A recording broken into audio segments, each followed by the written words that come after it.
Hello everyone, my name is Abhishek Patel and today I explain Mathematics Theory Unit 1 and very important topic is bisection जिसे हम कहते हैं वोल्जानो method के नाम से भी जानते हैं।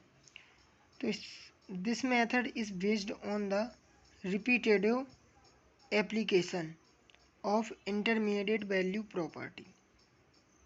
Let f of x be continuous between let f of a be negative and f of b is positive.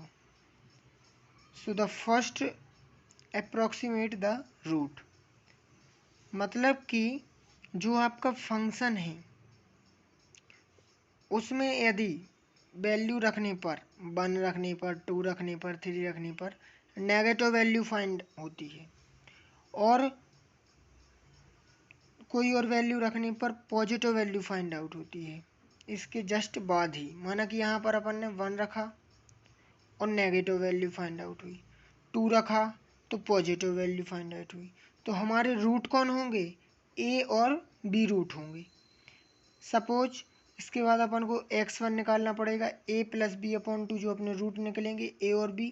If f of x1 equal to 0 then x1 if root of f of x is equal to 0। जैसे कि first question देखते हैं, find the real root of equation. Function दिया गया है आपके लिए f of x is equal to x cube minus x minus 1 equal to 0। Then आपने पुट किया -1, एक्स की यहाँ पे -1 पुट किया तो -1 का whole cube minus x equal -1 इसको किया तो -1 आया।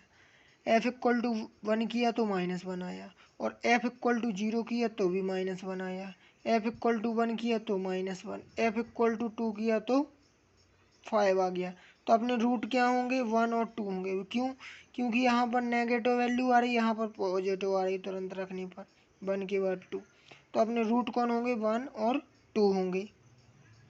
इसके बाद इसलिए first approximation x1 equal to a plus b upon 2 जो आपके रूट आए थे 1 plus 2 upon 2 equal to 1 upon 1.5 होगा। x1 की वैल्यू 1.5 होगी। अब अपन फंक्शन में 1.5 की वैल्यू पुट करेंगे। फंक्शन क्या था? 1 माइनस 1.5 का whole cube minus 1.5 minus 1 equal to value आई गई आपकी 7/8। फिर x2 की वैल्यू निकालेंगे तो अब x2 की वैल्यू अपनी क्या होगी? 1 प्लस 1.5 अपॉन 2